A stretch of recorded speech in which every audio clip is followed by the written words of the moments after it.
Et nous terminons par les magistrats spécialisés dans le droit de la famille. Donc, je remercie Madame Marie-Pierre Ourcade, qui est présidente de l'Association française des magistrats de la jeunesse et de la famille, et qui rassemble surtout des juges des enfants, et pas des juges des affaires familiales. Ensuite, Madame Anne Bérard, qui est présidente de chambre à Paris pour les affaires familiales, une des chambres qui s'occupe des affaires familiales. C'est la seule. Oui. Il n'y en a qu'une. Oui. Et non, il y a 20 cabinets. Ah oui, d'accord. Et Monsieur Daniel Pical, magistrat honoraire, ou à la retraite, je ne sais pas comment on dit, qui a été longtemps juge des enfants et qui est consultant sur cette question-là, notamment dans les instances européennes. Alors, nous allons terminer nos auditions à 13h15. D'accord. On a 3 quarts d'heure. Oui, ça sera terminé à 13h15. Parce qu'ensuite, on reprend à 2h. Donc, je vous propose de parler le temps que vous voudrez. De toute façon, nous ne sommes pas très nombreux, il n'y aura peut-être pas beaucoup de questions. D'accord. Comme vous voulez, dans l'ordre où vous voulez, mesdames.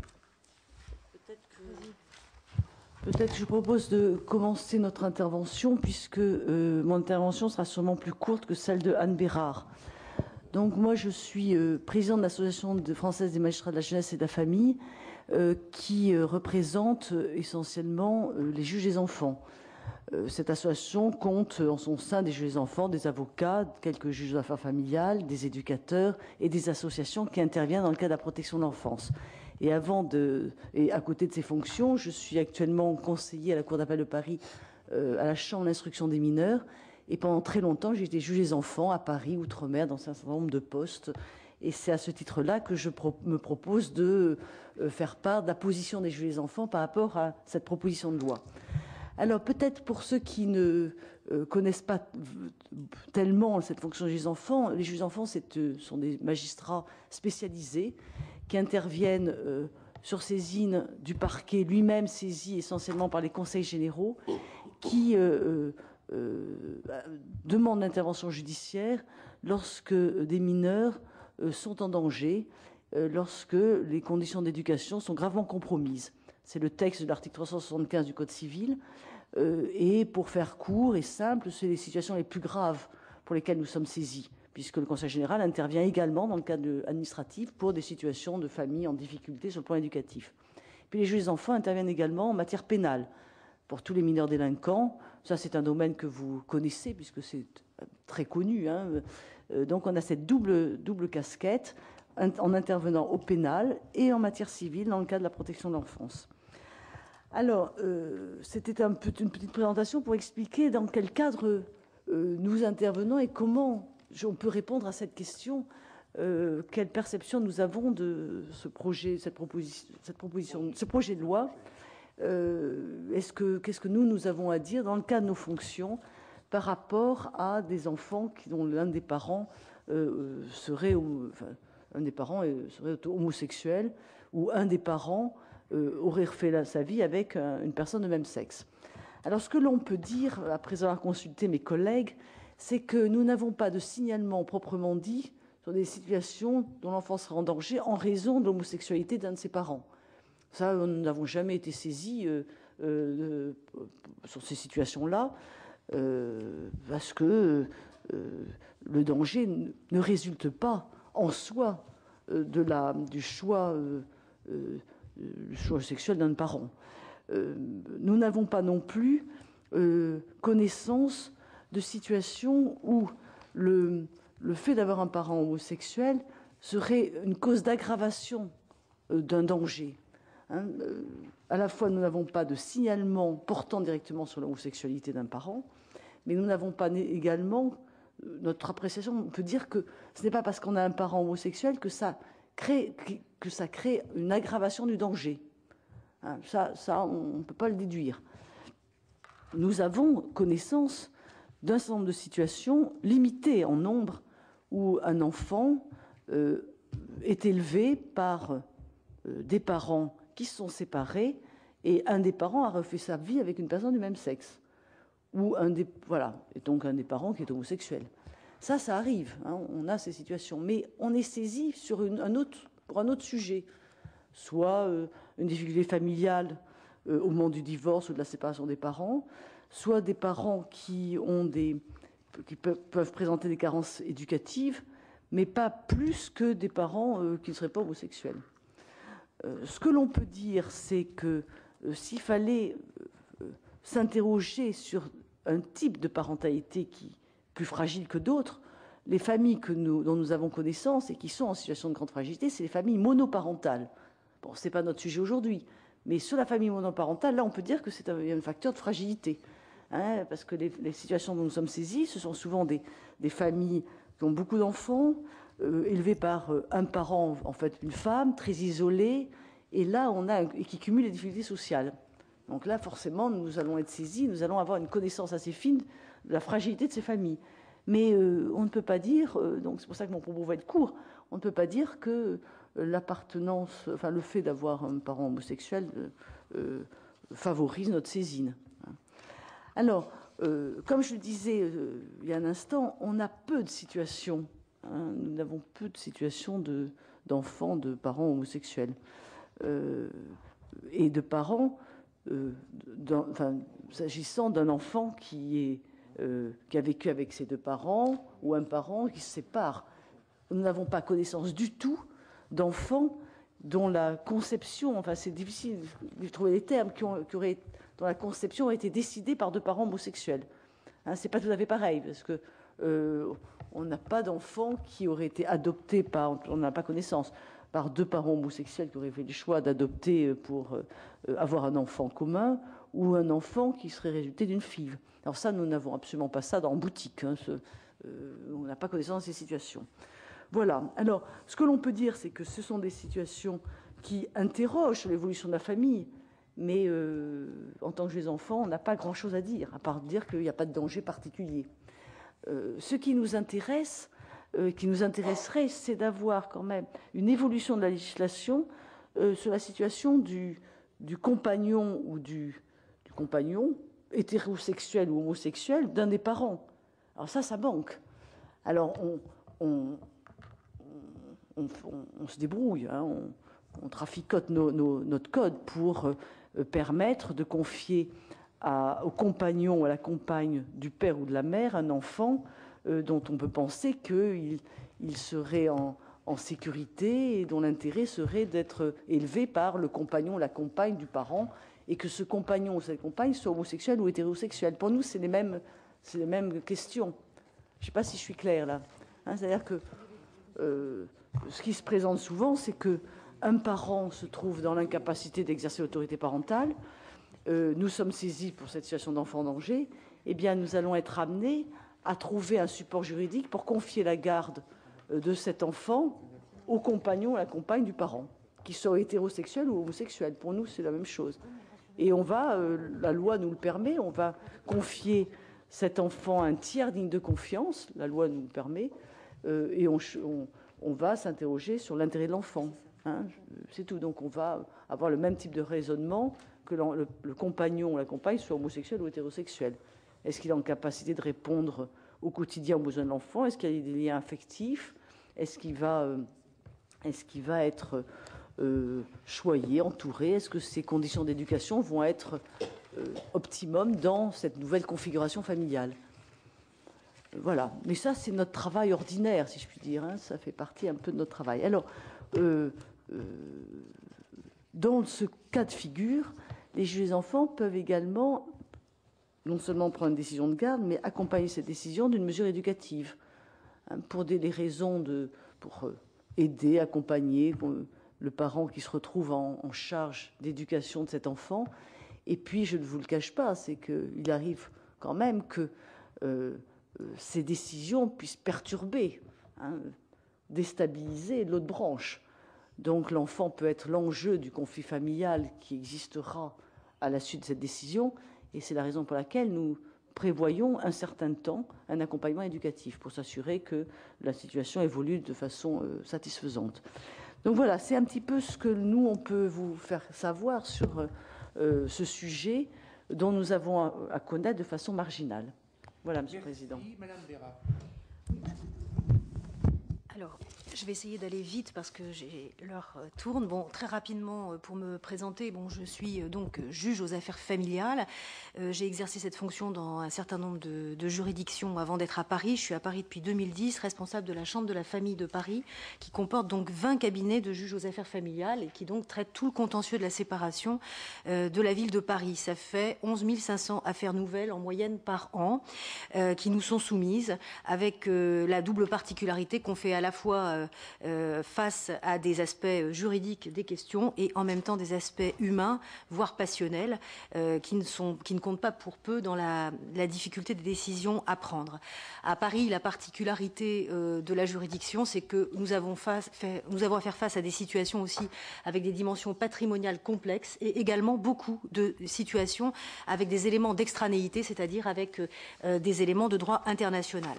Enfin, mes collègues et moi sommes sensibilisés aux questions spécifiques aux familles homoparentales, puisque nous avons à en traiter, que ce soit dans le traitement des demandes de délégation d'autorité parentale ou dans la prise en considération de nouvelles formes de famille, où à côté des parents biologiques existent des parents sociaux dont l'inexistence juridique ne change rien au fait qu'ils partagent le quotidien d'un enfant dans l'intérêt duquel il nous est demandé de statuer. C'est donc de ma place de praticien que je vais essayer de vous faire part de l'analyse qu'on peut faire de l'état actuel du projet de loi et peut-être aller plus loin. Alors, sur le mariage des personnes de même sexe, je vais aller vite parce que l'heure tourne. En fait, on n'a pas grand-chose à en dire. Nous, les mariages, juges aux affaires familiales, on s'occupe plutôt de la fin des mariages puisqu'on traite des divorces. Donc, ce que je peux vous dire, c'est que depuis le 21 juin 2012, avec l'entrée en vigueur du règlement européen Rome III, eh bien, nous pouvions d'ores et déjà divorcer 2 personnes de même sexe légalement mariées à l'étranger, ce qui excluait bien sûr qu'on puisse divorcer un Français marié à l'étranger puisque ça se butait à l'ordre public français. Avec l'entrée en vigueur de la loi pour le mariage pour tous, ce blocage cessera d'être.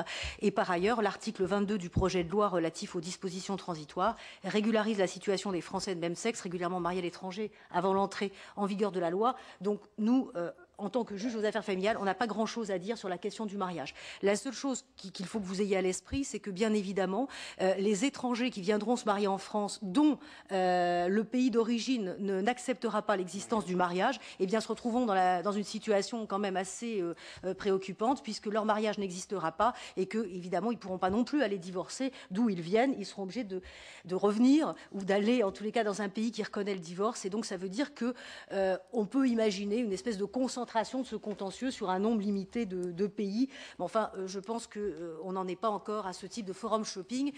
Pour l'instant, moi, j'ai pas divorcé un seul couple homosexuel depuis le 21 juin, alors que j'aurais pu juridiquement le faire. Donc, pour l'instant, c'est une question de droit, c'est pas encore une question de fait. Maintenant, parlons du point, à mon avis, le plus important de ce projet de loi. C'est de la façon dont le législateur entend répondre à la question qui est c'est quoi une famille en 2013 en France. Alors, le législateur s'est dit, on pourrait peut-être utiliser... Enfin, on voit bien, on pourrait utiliser l'adoption. Pourquoi ? Parce que l'adoption, c'est juste l'effet de droit du mariage. Alors moi, j'ai voulu repartir d'un tout petit peu plus loin, c'est-à-dire au lieu de partir du mariage pour arriver aux questions de filiation, me poser juste la question de savoir ce que c'est qu'une famille en 2013. Alors, pour moi, ce qui est certain, c'est que Madame Mourcade en a parlé. La première chose, c'est qu'on est sûr que c'est plus un père, une mère et un enfant, enfin, ou plusieurs, en 2013, ça c'est certain que c'est plus du tout ce schéma-là. Le temps des filles-mères est derrière nous, donc il y a des familles monoparentales qui sont une réalité qui d'ailleurs ne pose plus de débat, j'allais dire, en termes de valeur. Le temps des filles-mères n'existe plus. Je ne m'étendrai pas aujourd'hui, parce que ce n'est pas mon sujet, sur les questions qui sont posées par la constitution des familles avec un seul parent biologique, grâce au recours à la procréation médicalement assistée, qu'il s'agisse de PMA ou de GPA. Ce point de discussion n'est pas dans le projet de loi et il relève d'un débat plus général que le simple débat sur la famille, parce qu'il inclut aussi des questions bioéthiques. Voilà. En tout état de cause, en l'état, sur la famille monoparentale, moi ce que je peux dire, c'est que s'il est possible que ce ne soit pas la panacée, la question du vécu d'un enfant sans père ou sans mère n'est en tout état de cause pas spécifique aux homoparents. Un enfant peut avoir aujourd'hui, pour famille, 2 parents de même sexe. C'est un fait. Le degré actuel d'acceptation sociale de ces situations ne change rien au fait qu'elles existent. Dans les faits, il y a même des enfants ayant 3 parents, dont 2 de même sexe, et même 4 parents, 2 biologiques et 2 sociaux, issus d'un projet de coparentalité. Il est en effet essentiel de distinguer ces parents sociaux des simples beaux-parents, qui, s'ils vont effectivement partager la vie affective et matérielle d'un enfant, le feront de leur place de compagnon ou conjoint du parent, leur lien avec l'enfant étant un lien transitif, passant par le parent biologique et non un lien affectif direct, où le parent social se reconnaît parent et est reconnu comme tel tant par l'enfant que l'environnement de celui-ci. La parenté sociale n'a donc pas, à la différence de la place de beaux-parents, vocation à se dissoudre avec la séparation du couple étant indépendante de lui. Si l'évolution de la législation sur la PMA ou la GPA peut avoir vocation à développer les projets individuels ou de couple, il n'empêche que les projets de coparentalité ont été et sont encore, les sites de rencontres de futurs parents sur Internet en attestent, des modes effectifs de procréation et de constitution de familles multiparentales. Enfant commun de 2 couples, l'enfant n'aura cependant de lien juridique qu'avec un seul des membres de chaque couple, le parent biologique. Ce sont ces situations que connaît le juge aux affaires familiales aujourd'hui. S'il existe donc aujourd'hui autour de l'enfant dans des configurations diverses un ou plusieurs parents, les parents sociaux sont, en l'état, dépourvus de toute reconnaissance juridique. Le mariage et la possibilité subséquente de bénéficier d'un droit à l'adoption va répondre aux attentes de ceux qui sont mariés à une personne ayant un enfant, qu'il soit biologique ou même adoptif. S'agissant de l'adoption de l'enfant du conjoint, le projet de loi innove en effet en élargissant le domaine des adoptions successives, en permettant au conjoint d'adopter à son tour l'enfant adoptif de son conjoint, avec la possibilité d'adoption simple ou plénière d'un enfant ayant fait l'objet d'une adoption plénière. Ça, c'est la refonte de l'article 345-1 qui est dans votre projet de loi. La possibilité d'adoption simple d'un enfant ayant fait l'objet d'une adoption simple, c'est la refonte de l'article 360. En modifiant les effets de l'adoption simple par ailleurs, en permettant quelque chose de tout à fait attendu, c'est l'exercice en commun de plein droit de l'autorité parentale entre le parent biologique et son conjoint, parent adoptif de son enfant, article 365 du Code civil. L'extension de la possibilité d'adoption successive a évidemment pour intérêt de permettre à un enfant adopté par un célibataire sous l'empire de l'ancienne loi d'être à son tour adopté par le conjoint de celui-ci sous l'empire de la nouvelle. Pour autant, l'adoption reste une procédure judiciaire, reconnaissant au juge un pouvoir d'appréciation. Le juge ne va-t-il pas être conduit à s'interroger, à l'occasion de la 2e adoption, sur les contours du consentement initial qui avait été fait à l'adoption initiale, s'agissant notamment des enfants nés à l'étranger? Quelle portée devra-t-il donner à ces consentements? Devra-t-il ou non se demander si ce consentement aurait été donné, s'il avait été envisagé par ceux qui ont consenti à cette époque que l'enfant puisse être accueilli par 2 époux de même sexe? Au-delà du fait que le nombre des enfants adoptables est déjà réduit, cette réforme ne va-t-elle pas en pratique couper dans les faits l'accès à titre préventif à l'adoption par des célibataires par réaction des pays prohibant l'adoption par 2 personnes de même sexe, que celles-ci soient mariées ou non? Le projet ne revient pas en revanche sur la prohibition des adoptions multiples. L'article 346 du Code civil, qui dispose que nul ne peut être adopté par plusieurs personnes si ce n'est par 2 époux, n'a pas été modifié par le projet de loi. La double adoption reste donc prohibée. La Cour de cassation considère qu'il n'y a aucune contrariété entre l'article 346 du Code civil et les articles 8 et 14 de la CEDH. Le droit au respect de la vie privée n'interdit pas de limiter le nombre d'adoptions successives dont une même personne peut faire le... n'interdit pas de limiter, le nombre d'adoptions successives dont une même personne peut faire l'objet, ni ne commande de consacrer par une adoption tous les liens d'affection, fussent-ils anciens et bien établis. C'est la première chambre civile le 12 janvier 2011 qui a cassé un arrêt de cour d'appel qui avait accueilli une demande d'adoption simple présentée par la seconde mère d'un père, d'un enfant ayant déjà fait l'objet d'une adoption simple de la part du second époux de la mère. Ainsi, si l'adoption permet de répondre à la situation des couples formés par un parent biologique et un parent social, l'adoption, puisqu'elle ne peut être multiple, ne peut répondre à la situation de ceux qui ont conçu leur enfant dans le cadre d'un projet parental associant 2 couples, l'un de femmes, l'autre d'hommes, qui sont des situations que j'ai effectivement connues en tant que juge. Pourtant, chacun de ces couples a la même légitimité à voir reconnaître l'existence du parent non biologique, dit parent social, de son couple. Avec la prohibition de la double adoption, comment faire ? Faudra-t-il que ces 4 parents, s'ils sont mariés, décident de privilégier un des parents sociaux, l'un des 2 couples, pour lui permettre d'accéder à l'adoption simple, pendant que l'autre parent social resterait sans statut à l'égard de l'enfant? Comment sera-t-il choisi? À imaginer que cette situation soit envisagée et prévue par le projet parental, quelle valeur juridique le juge accordera-t-il à un tel engagement? De façon générale, quelle appréciation le juge portera-t-il de l'intérêt de l'enfant dans un tel contexte? Madame L'Héritier, anthropologue et professeure au Collège de France que vous avez entendu, je ne sais pas ce qu'elle vous a dit, mais moi je l'ai entendu, elle avait dit à propos de ce débat qu'il se heurte au butoir de la pensée, que chacun a au fond de soi, consciemment ou non. À ces butoirs de la pensée s'ajoutent aussi les butoirs du droit.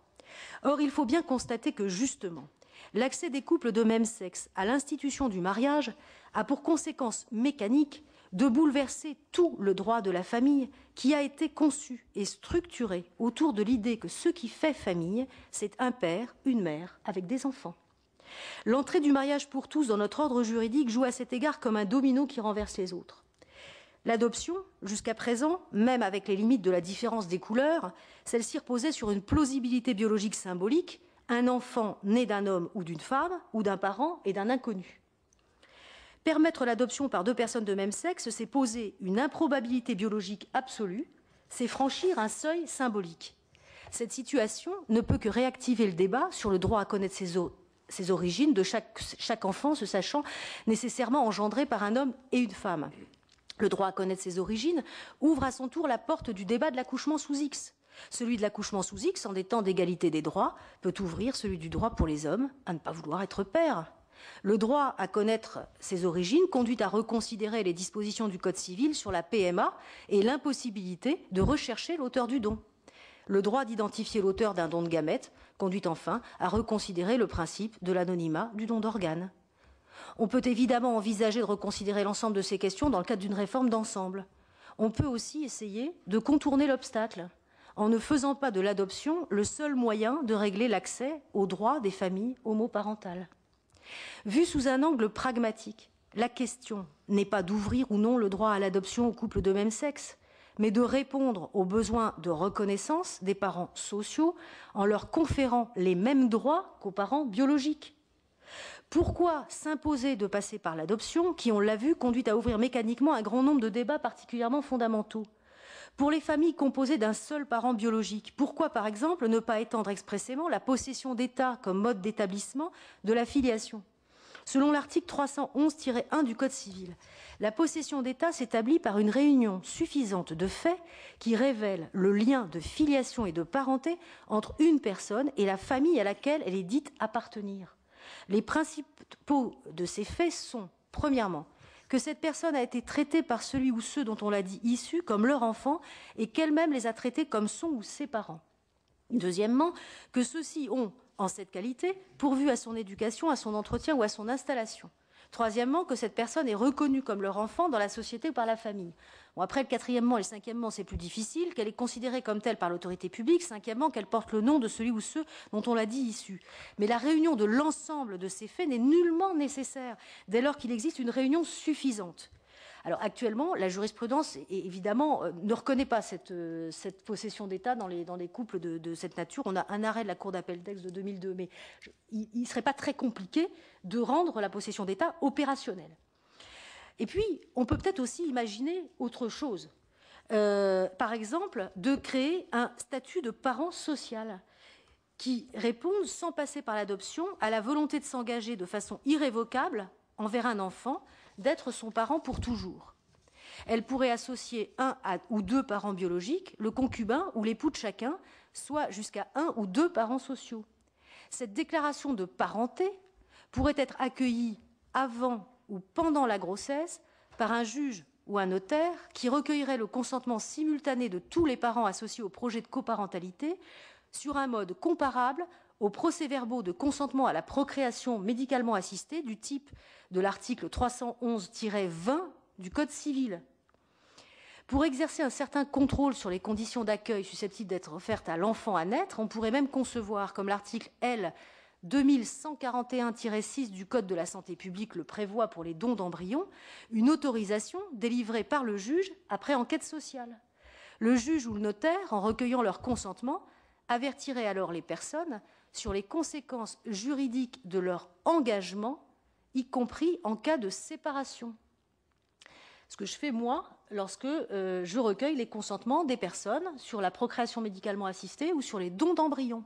On leur explique qu'ils ne pourront pas agir en responsabilité contre l'auteur du don, qu'ils ne pourront, parce qu'actuellement on n'a pas le droit de chercher les origines, qu'ils ne pourront pas non plus contester, mettre à mal l'État qui s'est juridiquement créé. En fait, c'est une filiation juridique absolument indestructible. Alors, sur le plan effectivement des conditions, aucun recueil de consentement ne pourrait intervenir après la naissance de l'enfant dont la parenté serait ainsi scellée une fois pour toutes. Le parent social ou les parents sociaux, à l'instar d'un parent biologique, verrait l'enfant entrer dans sa famille avec les droits et devoirs que cela implique, y compris alimentaires et successoraux. Il serait titulaire de l'autorité parentale au même titre que le parent biologique pendant la minorité de l'enfant. La déclaration de parenté sociale serait irrévocable. La déclaration de parenté serait transcrite sur l'acte de naissance de l'enfant au moment de sa naissance.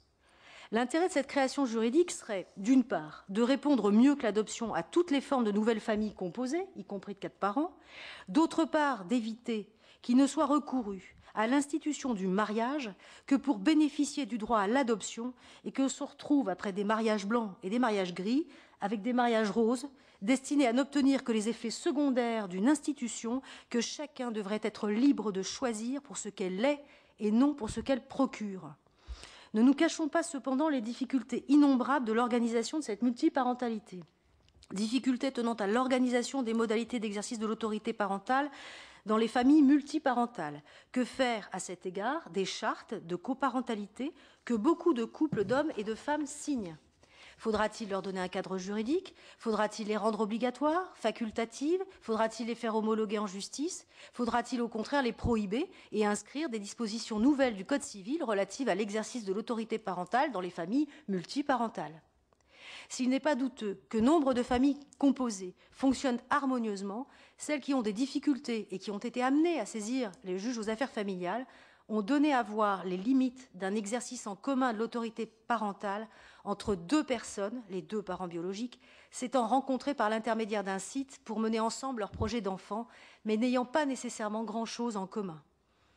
Se posera aussi la question de l'engagement des uns par rapport aux autres, notamment quant au lieu de vie présent et à venir. Dès lors qu'il s'agit d'avoir le même enfant, sans partager la vie commune, en s'engageant sur un temps partagé, faudra-t-il, sauf cas de force majeure, proscrire tout déménagement d'un parent sans l'accord de l'autre ?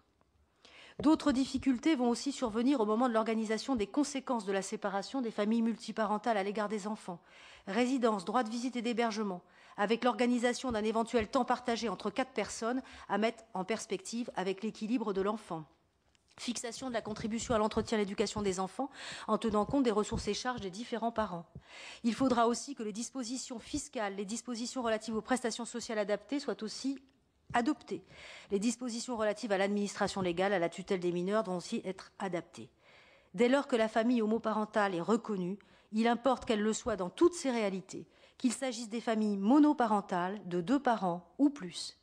La difficulté de ces sujets à traiter ne doit pas conduire à éviter d'aborder cette question qui découle de l'acceptation de nouveaux types de familles.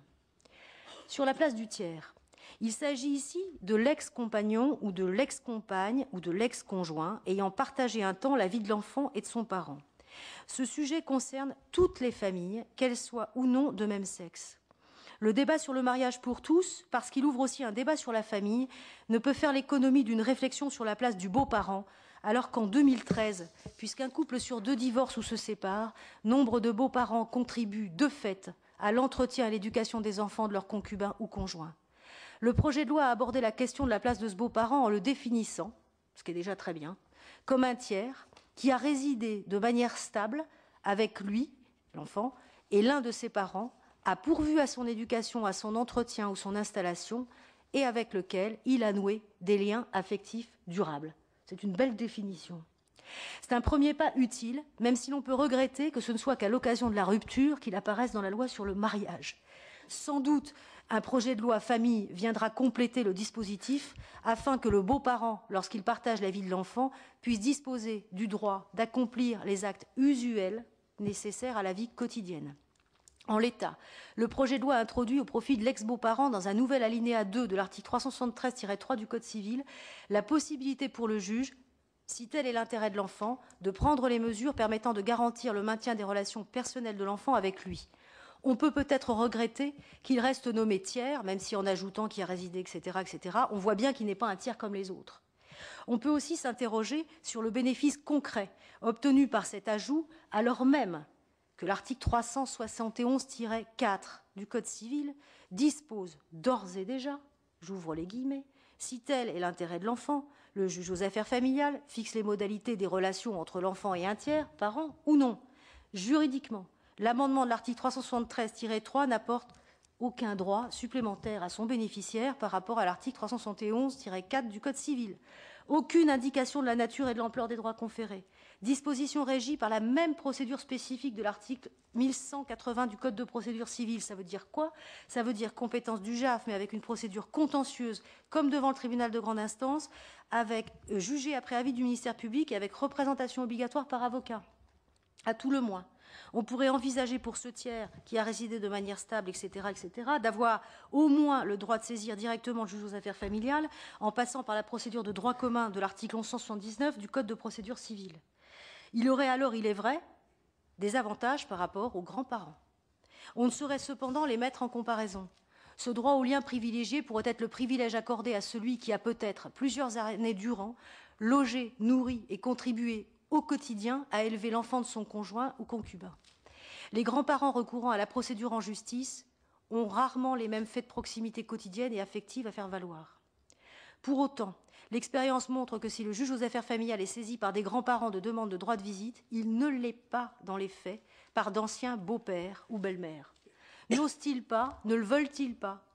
L'impact de la séparation d'un couple sur le lien envers les enfants est un facteur qu'on ne peut occulter, particulièrement dans le débat que vous avez à avoir. Enfin, dans le cas où l'un des parents est privé de l'exercice de l'autorité parentale, le projet de loi ouvre plus largement la possibilité qui existe déjà pour le juge de décider de confier l'enfant à un tiers, choisi de préférence dans sa parenté, en supprimant juste le « à titre exceptionnel » de l'article. Donc on peut imaginer que ça facilitera les choses, ou qu'en tous les cas, symboliquement, le législateur veut montrer que les choses sont plus simples. En forme de conclusion, un juge aux affaires familiales ne saurait intervenir sans parler de l'intérêt de l'enfant. Le juge aux affaires familiales ne doit pas être dogmatique, mais pragmatique. Chacun a entendu dans la presse ces derniers jours des propos édifiants sur les conséquences de la féminisation des juges et de la bienveillance naturelle qu'ils auraient en conséquence envers les femmes. Vous ne pouvez quand même pas m'empêcher de vous en parler. Outre le fait que nombre de femmes, j'en connais, ayant été justiciables, expriment tout autant le sentiment inverse. Le juge exerce une fonction et les fonctions n'ont pas de sexe, même si nous n'avons rien contre la parité, tout au contraire. Nous sommes 19 femmes pour un homme dans le service et 20 à le regretter. C'est un fait que le droit de la famille est très féminisé, les avocats étant aussi en cette matière majoritairement des femmes, cela ne les empêche pas de défendre aussi très bien les hommes. En réalité, si les mères bénéficient de façon très majoritaire de la résidence habituelle des enfants lors des séparations, c'est uniquement parce que très majoritairement, cette demande résulte d'un accord des parents sur ce point. Pour le reste, s'il est heureux que la loi de 2002 ait donné aux juges la possibilité de fixer en alternance la résidence habituelle des enfants au domicile de chacun de leurs parents, il serait en revanche redoutable que la résidence alternée devienne un dogme au nom d'un égalitarisme qui reviendrait à réduire l'intérêt de l'enfant à une formule et non à une appréciation concrète. Chaque situation doit être appréhendée en fonction des circonstances de l'espèce. Statuer en fonction de l'intérêt exclusif d'un enfant, c'est le mettre au cœur de la décision, en faire le sujet et non l'objet. La question des enfants sujets va se poser demain, avec plus d'acuité encore s'agissant des liens que le législateur acceptera de créer entre les enfants et leurs parents sociaux, quel que soit le choix qu'il fera du mode de filiation. La conception d'un enfant, c'est un projet d'amour. C'est souvent le désir partagé entre deux êtres qui s'aiment de donner un prolongement à cet amour en donnant la vie. Lorsque l'amour s'en va, les familles se déchirent. Dans les familles biologiques, le maintien de l'exercice en commun de l'autorité parentale est souvent vécu comme un joug, parfois insupportable, mais une donnée de fait. Dans les familles où un seul des parents est le parent biologique, on peut assister en revanche à une forme de déni des droits de l'autre sur l'enfant, au motif justement qu'il n'en est pas le géniteur. Qu'adviendra-t-il des enfants lorsque leurs parents biologiques et leurs parents sociaux ne s'aimeront plus? L'irrévocabilité de l'engagement pris par ces parents devra être mesurée par eux avec toute la gravité qu'appellent les décisions qui engagent pour la vie. Il en va de l'intérêt supérieur des enfants. Je vous remercie de votre attention. Merci beaucoup. Alors, Monsieur Pical, vous avez 3 minutes. D'accord. Oui, donc, je me présente, donc je suis magistrat honoraire. J'ai été juge des enfants et, par la dernière partie de ma carrière, président de la Chambre de la famille de la Cour d'appel de Versailles.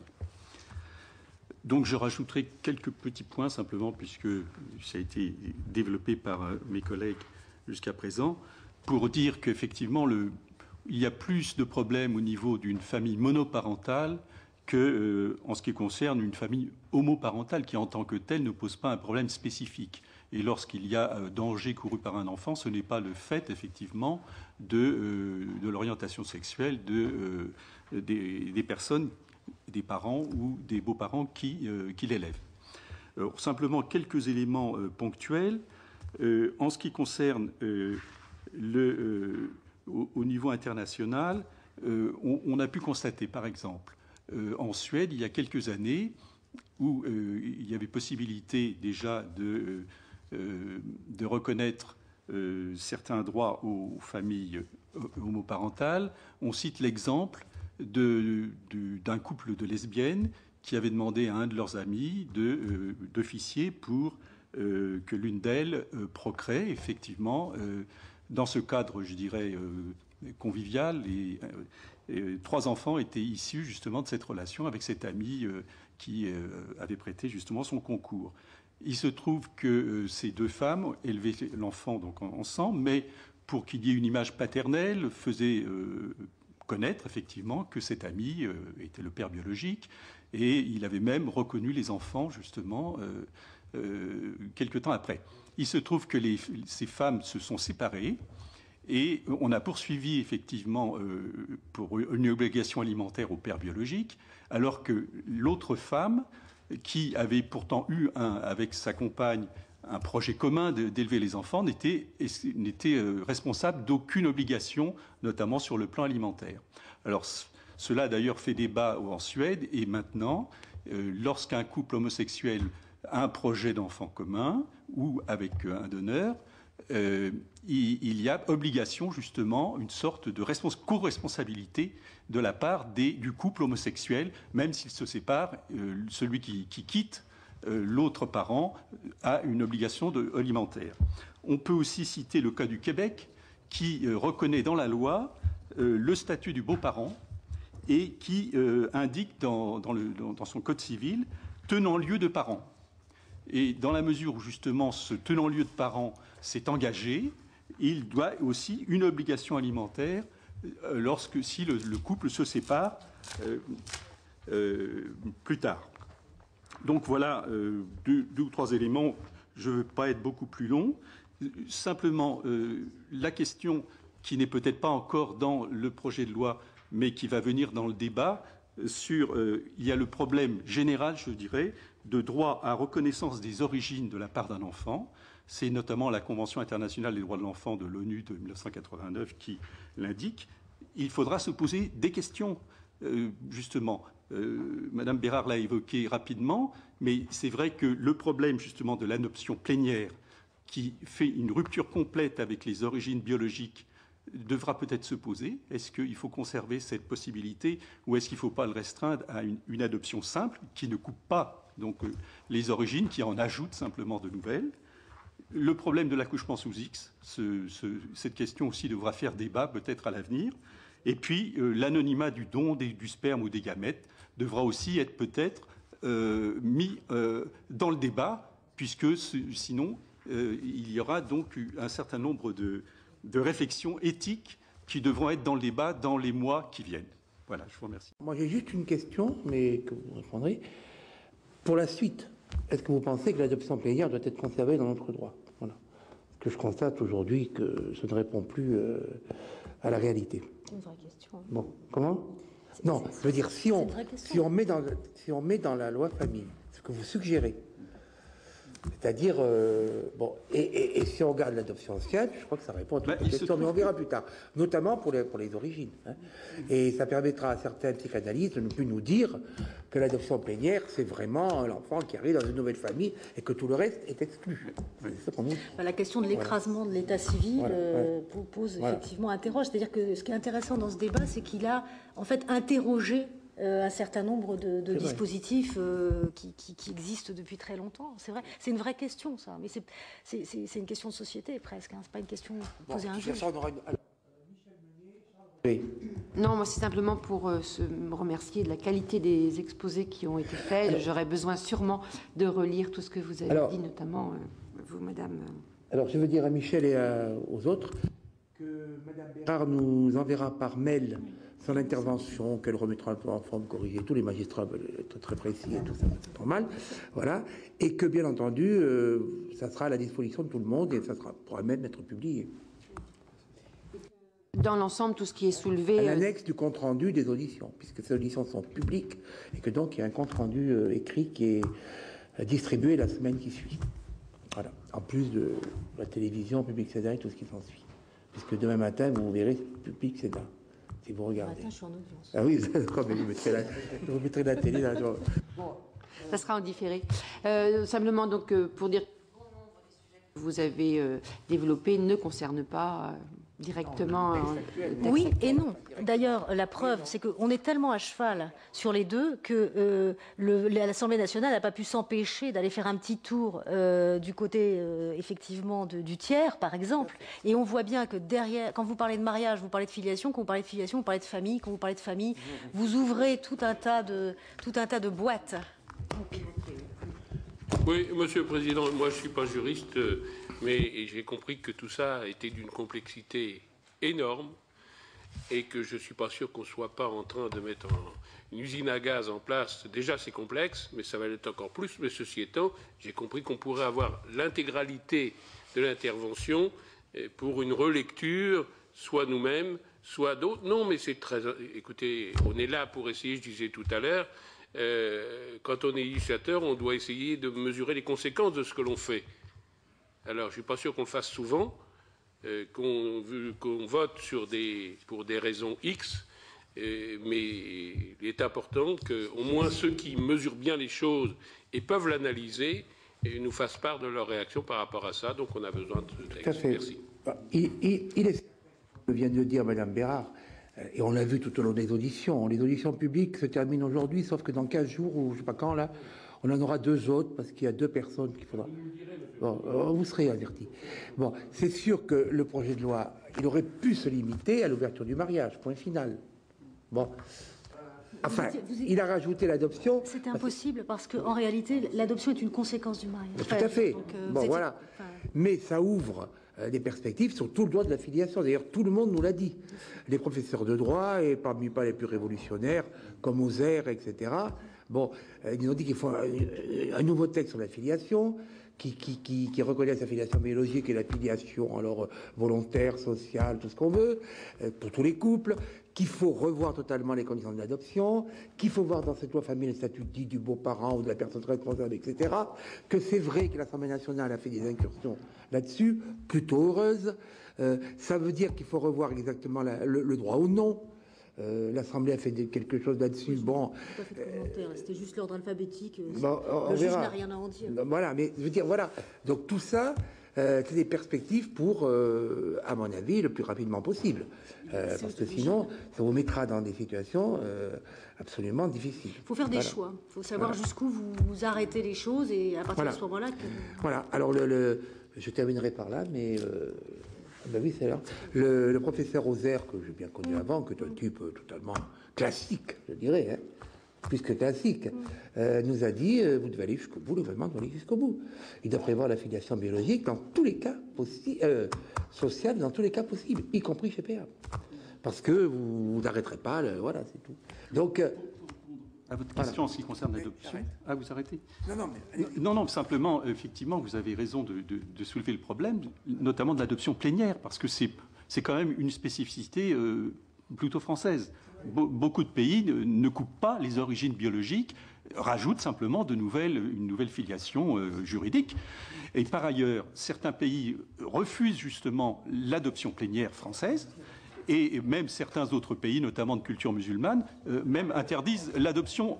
Il n'y a que la kafala, mais qui n'est pas une adoption proprement dite, c'est simplement une prise en charge pour l'éducation, etc. Donc je crois que ça remet en cause, effectivement, ça élargit le débat et il faudra peut-être une réflexion beaucoup plus large.